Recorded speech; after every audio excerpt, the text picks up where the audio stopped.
ठीक है, जैसे जो क्वेश्चन है आपका GD&T का, है ना, बात करते हैं। मान लो ये एक क्यूबॉइड है। पहले तो उस क्वेश्चन का आंसर देता हूँ मैं कि किसी स्टैंडर्ड के बेस पे करते हैं या अपने मन से करते हैं। तो GD&T का एक स्टैंडर्ड है ASME Y14.5, ये एक स्टैंडर्ड है। सर एक बार तो रिपीट करेंगे?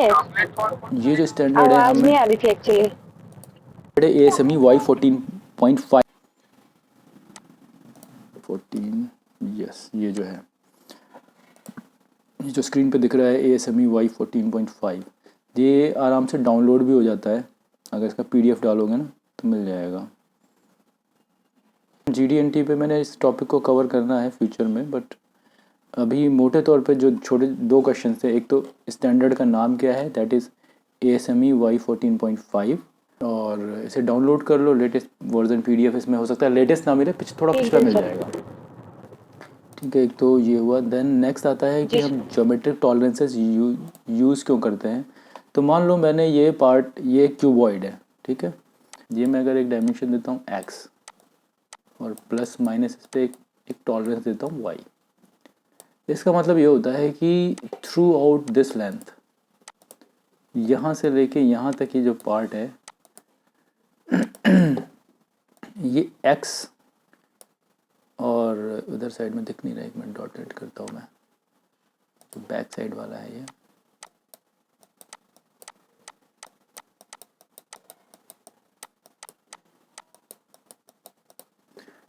यहाँ से यहाँ तक का एज और यहाँ से यहाँ तक का एज, इसके बीच का जो गैप है थ्रू आउट दिस रेंज, जितना भी वाइड है, वो x प्लस माइनस वाई होना चाहिए।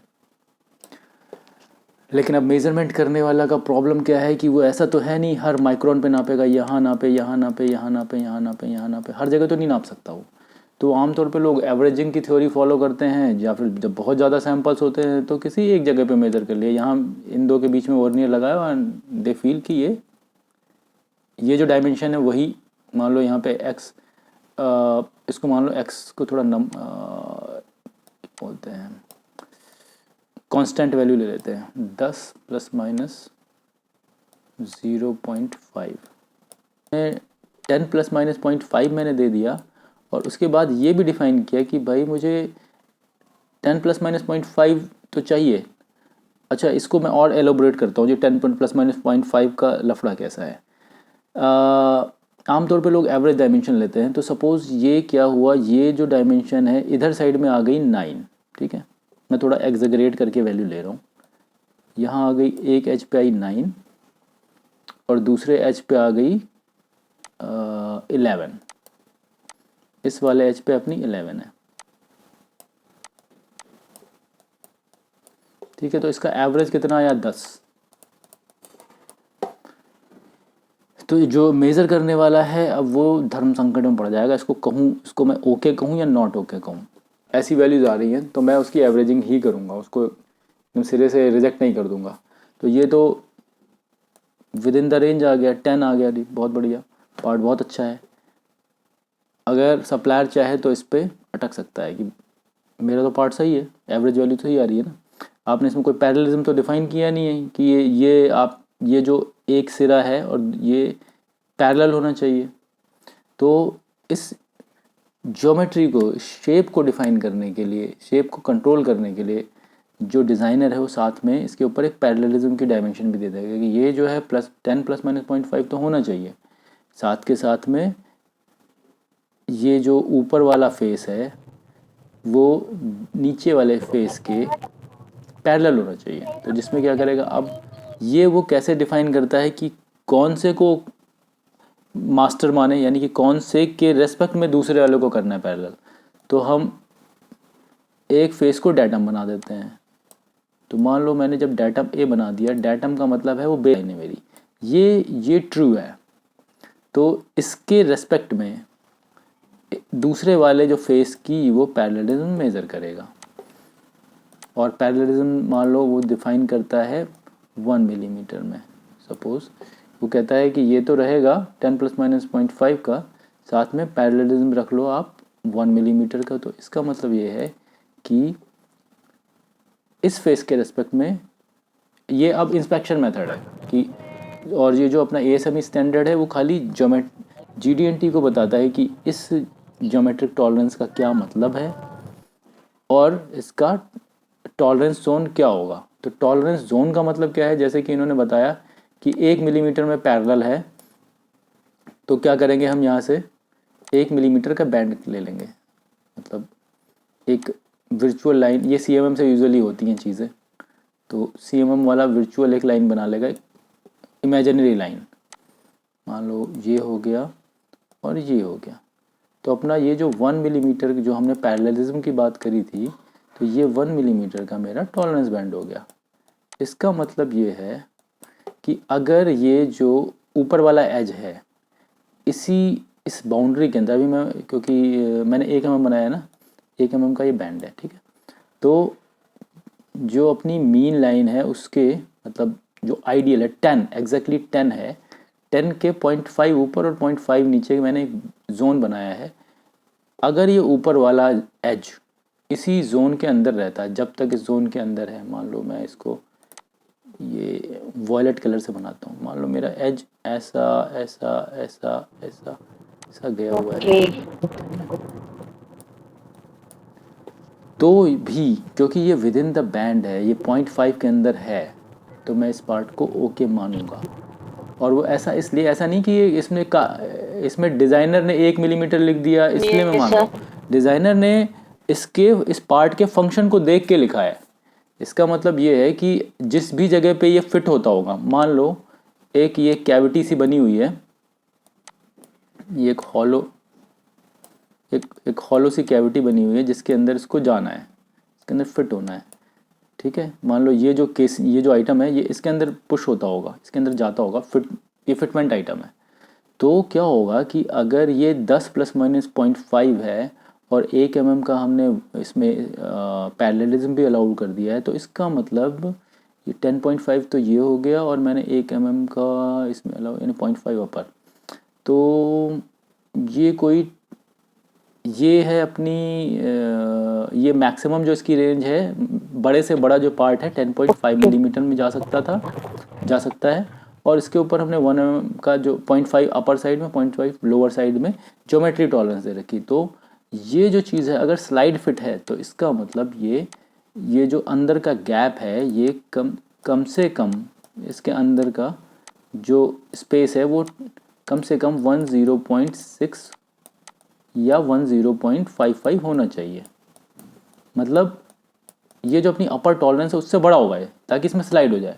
तो इस चीज़ को देखते हुए फिर डिज़ाइनर ने सोचा कि मैं इसको एक तो लीनियर टॉलरेंस दे दूं, साथ में इसको पैरेललिज्म दे दूं। अब जितना भी एरर हो, अगर ये part with in this error है, विद इन अलाउड एरर है, तो ये पार्ट ज़रूर ही इसके अंदर फिट हो जाएगा। तो ये GD&T का पर्पस है कि ज्योमेट्री को भी मैं कंट्रोल करूं और साइज़ को भी कंट्रोल करूं।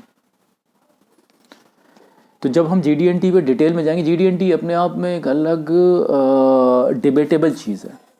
अगर डिज़ाइनर, इसमें होता क्या है, डिज़ाइनर का अपना एक अलग थॉट प्रोसेस होता है, वो कुछ चीज़ सोच के वो टॉलरेंस डालता है। मेज़रमेंट करने वाले का अलग अपना मेथड होता है। कई बार क्या होता है कि वो मेज़र कर देता है, ओके हो जाता है, बट फिर भी फिट नहीं होता। तो GD&T में को चेक करने के लिए या किसी भी डायमेंशन को चेक करने के लिए जब हम डेवलपमेंट फेज़ में होते हैं, तो एक इवेंट होती है, उसको कहते हैं मेज़रमेंट सिस्टम अलाइनमेंट। इस इवेंट में, इस मीटिंग में क्या होता है, सप्लायर का क्वालिटी वाला और कस्टमर का क्वालिटी वाला, ये दोनों आपस में मिलते हैं और वो फिर डिस्कस करते हैं कि मैं ऐसे मेज़र करना चाहता हूँ। फिर दोनों अलाइन होते हैं, दोनों एक पेज पे आते हैं कि ठीक है, हम इसको इस डायमेंशन को या इस ज्योमेट्री को, इस GD&T को ऐसे ऐसे मेज़र करेंगे। जब दोनों एक लेवल पे आ जाते हैं तो क्या होता है कि सप्लायर उसी मेथड से चेक करता है, तो जो A रिज़ल्ट आता है, सिमिलरली जब कस्टमर अपने यहाँ पे उसी मेथड से चेक करता है तो A ही रिज़ल्ट आता है, क्योंकि मेज़रमेंट के मेथड के ऊपर भी रिज़ल्ट डिपेंड करता है। एक आदमी अगर दूसरे तरीके से मेज़र करेगा उसी डायमेंशन को और दूसरा आदमी दूसरे तरीके से मेज़र करेगा, तो उसके रिज़ल्ट बदल सकते हैं और ओके पार्ट नॉट ओके और not okay part okay consider किया जा सकता है। ठीक ठीक है, तो ये तो अपना GD&T का है। जब हम डिटेल में जाएंगे, जब GD&T पढ़ेंगे तब समझेंगे। ये दो अलग अलग टॉपिक हैं, मीन्स मॉडलिंग एंड GD&T दो अलग टॉपिक, इनको हम अलग ही रखेंगे अभी। ठीक है, अच्छा अभी रही बात मॉडलिंग पे, मैं अगर यस मैंने देखो ये लास्ट में डाला हुआ था, तो इसके ऊपर हम डिटेल में जाएंगे। फ्लैटनेस और पैरेललिज्म में पहले समझा चुका हूँ, बाकी समझेंगे और क्या क्या है। ओके, तो वापस आते हैं। Plane point and reference curves, change sketch support. Okay, मैं सोचता हूँ ये जो बाकी चीज़ें ना, मैंने इतनी चीज़ें कर दी हैं कि अगर तुम में से कोई भी आदमी ड्राइंग उठाएगा और उसको मॉडल करना चाहेगा तो वो कर सकता है। अगर वो नहीं कर पा रहा है then come back with your questions, तो मैं सॉल्यूशन बताऊंगा कि क्या गलती कर रहे हो। तो एग्जांपल के तौर पे पहले छोटी चीज़, एक तो हम कंपैरेटिव स्टडी भी कर लेते हैं कि जब हमने ऑटोकैड में ये ज्योमेट्री बनाई थी तो शायद हमने 15 मिनट लिए होंगे। अब उसे हम कैटिया में बना के देखते हैं। ये सिंपलेस्ट चीज़ है, बहुत सिंपल चीज़ है। इसको बनाते हैं कैटिया में, देन ये तो अभी एक 2D स्केच है। इसके बाद और मैं मानता हूँ इसमें एक इमेजिनरी थिकनेस ले लेता हूँ क्योंकि मैं 3D भी बना रहा हूँ। मान लो ये जो टेम्पलेट बना हुआ है, ये जो इस ज्योमेट्री बनी हुई है, इस प्लेट की थिकनेस 10 मिलीमीटर है। ठीक है, हमने इससे पहले एक्सट्रूड कमांड का यूज़ किया हुआ है, तो फाइल न्यू, और ये इसको कर जो मैं कर रहा हूँ ट्राई करो कि इसको करके देखो। तो मैं इसका नाम देता हूँ प्लेट। हमेशा आदत डालो कि जब भी कोई पार्ट बना रहे हो तो उसका सबसे पहला काम उसका नाम देना, क्योंकि जब हम नाम देंगे तो उसे सेव भी करेंगे। Train get work, okay, Ctrl+C, Ctrl+S, इसका नाम देते हैं plate. Okay,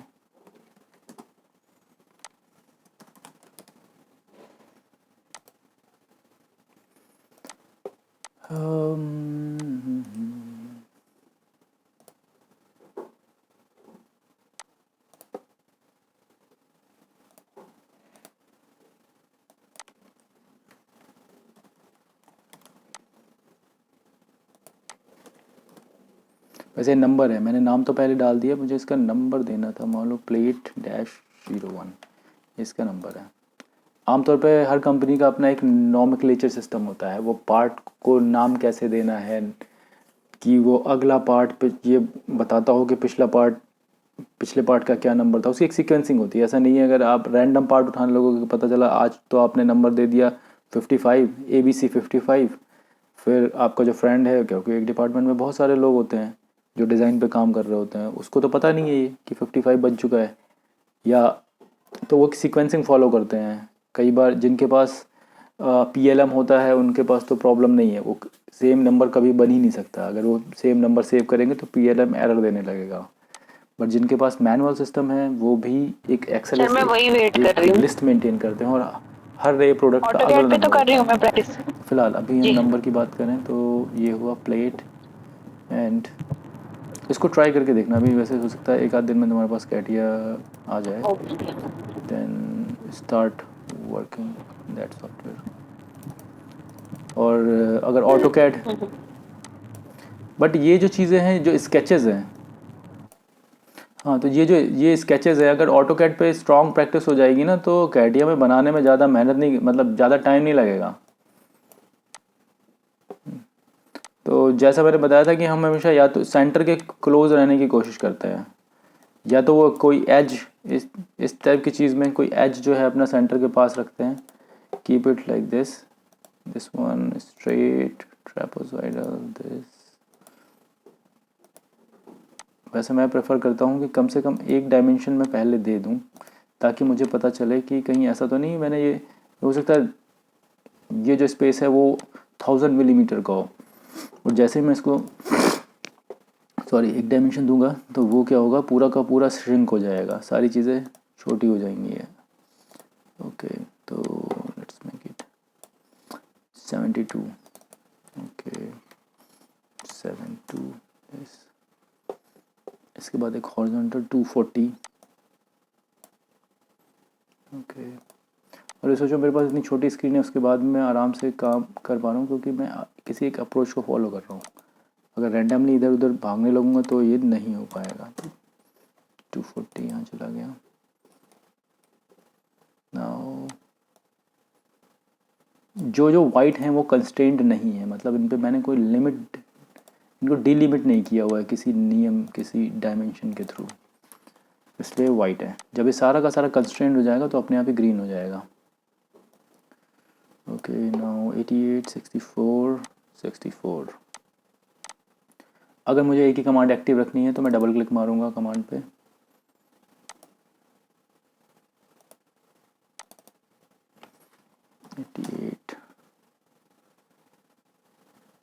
From here to here,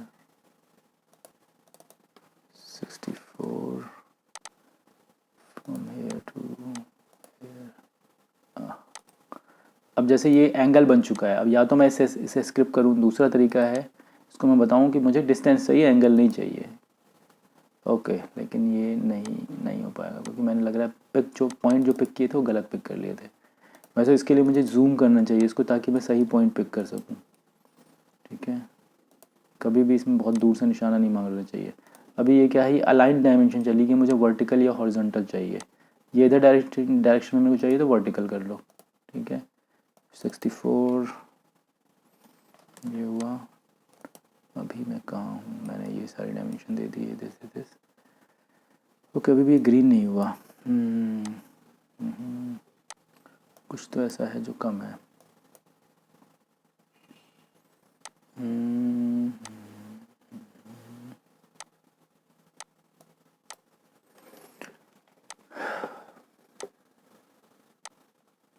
okay, मैं अभी इस डायमेंशन कमांड से बाहर आता हूँ, यहाँ पे वापस क्लिक कर दो, डायमेंशन से बाहर आ जाऊँ, इसको मूव करके मैं देखता हूँ। यस, ये देखो, ये इसलिए ग्रीन नहीं हुआ है क्योंकि ये जो डायमेंशन है ये किसी गलत पॉइंट से लगी हुई है। ठीक है, इसको सही करते हैं।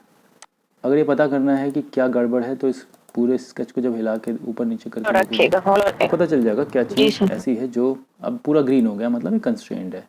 एक ये हुआ, दूसरा कि मुझे इसमें 2 होल्स चाहिए।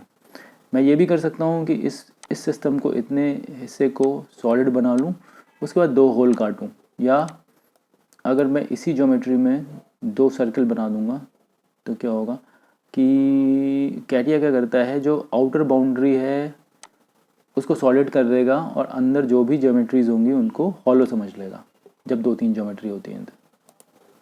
राइट, तो 1 सर्कल, 2 सर्कल। अच्छा, एक और चीज़ है, जब ये किसी चीज़ से ट्रैकिंग करने लगता है तो उससे, इसका मतलब उससे अलाइन हो गया है, तो उससे बचो। अगर रियल में अगर मान लो इस पॉइंट के सीधे में है तो कोई प्रॉब्लम नहीं है, लेकिन अगर ऐसा नहीं है तो ये जो ट्रैक आते हैं ना उनसे फ्री होना है। तो या तो इसको बड़ा कर दोगे, उस चीज़, अगर वो एलिमेंट जिससे ये ट्रैकिंग ले रहा है वो बाहर निकल जाएगा स्क्रीन से, तब वो नहीं लेगा। ठीक है, 42, 64, 96, 72। देखते हैं मैं कितना याद रख पाता हूँ। 42, 64, 96, 72। हॉरिजॉन्टल मेरे को चाहिए 96। ये मैं बना इसलिए रहा हूँ, वैसे तो बहुत सिंपल है, लेकिन जब तुम बनाओगे किसी और अप्रोच के थ्रू बनाओगे, जैसे ही सपोज ये जो डायमेंशन टेढ़ी हो गई है तो उस टाइम हो सकता है डायमेंशन को तुम स्किप कर दो, लेकिन मेरे पास टेक्निक है कि मैं वहीं पे, मैं सिर्फ स्क्रीन पे अप्रोच दिखाना चाह रहा हूँ, काम करने का तरीका दिखाना चाह रहा हूँ। 72 ना, हॉरिजॉन्टल 40, 72। यहाँ पे कुछ गड़बड़ हो गई है।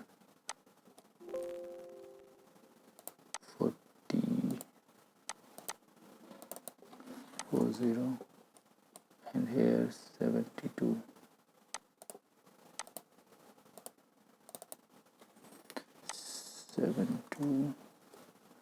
ओके, अभी यहाँ पे कुछ तो गड़बड़ हुई है, ये ऊपर चला गया है, तो मैं क्या करता हूँ, वैसे मेरे ड्राइंग का काम ख़त्म हो गया, मुझे उसे देखने की ज़रूरत नहीं, मैं इसमें कॉर्नर बना दूँगा, ज़्यादा सोचना नहीं क्या हुआ कैसा हुआ।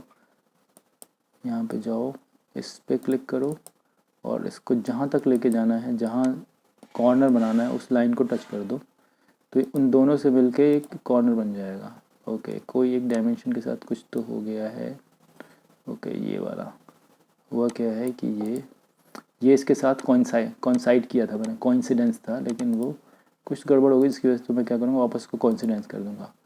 जब ये ऑरेंज होती है तो इसका मतलब ये है कि ओवर कंस्ट्रेंट हो गई है, मैं किसी इसको ज़रूर से ज़्यादा डायमेंशन दे रहा हूँ।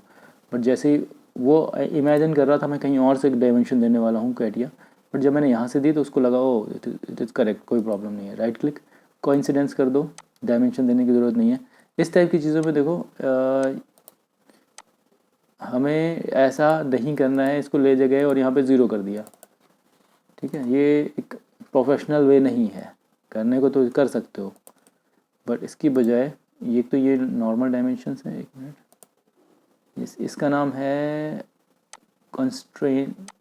Constraints defined in dialog box, constraints पता नहीं। फिलहाल देखो, जो मैं अभी राइट क्लिक मार के कर रहा हूँ वो चीज़, जैसे यहाँ गए और इस पर करके राइट क्लिक मार के जो पॉसिबल ज्योमेट्रिक कंस्ट्रेंट्स हैं वो ये अपने आप बता देंगे। एंगल दे सकते हो, कोइंसिडेंस दे सकते हो, सिमेट्रिक लाइन दे सकते हो, या दूसरा तरीका है कि यहाँ पे जाओ, क्लिक करो और इसको देखो और यहाँ पे कंस्ट्रेंट डेफिनेशंस, ये आपको अपने आप सेलेक्ट करनी पड़ेगी कि कौन सी मैं पकड़ूँ, कौन सी कंस्ट्रेंट लगाऊँ।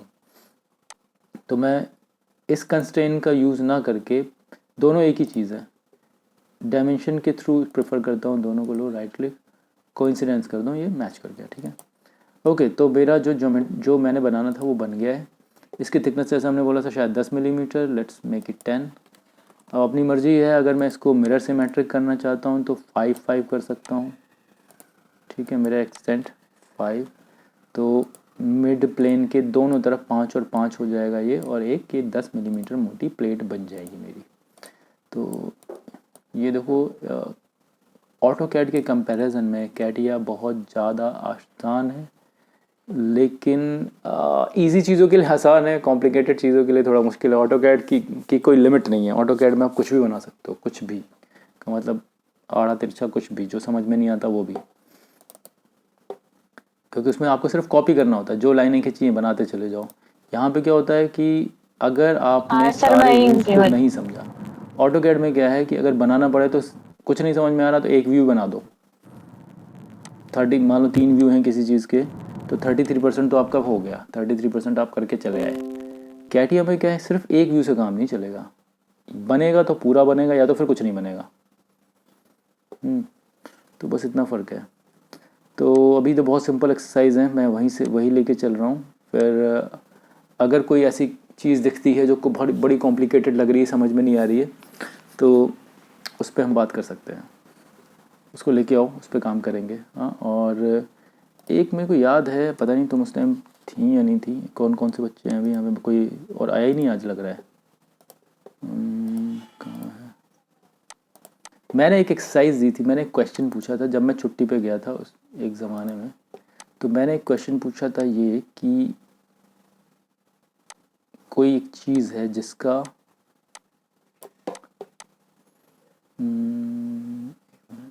सर कौन कौन से व्यू बताया आपने? ओके, ये फ्रंट व्यू है जी,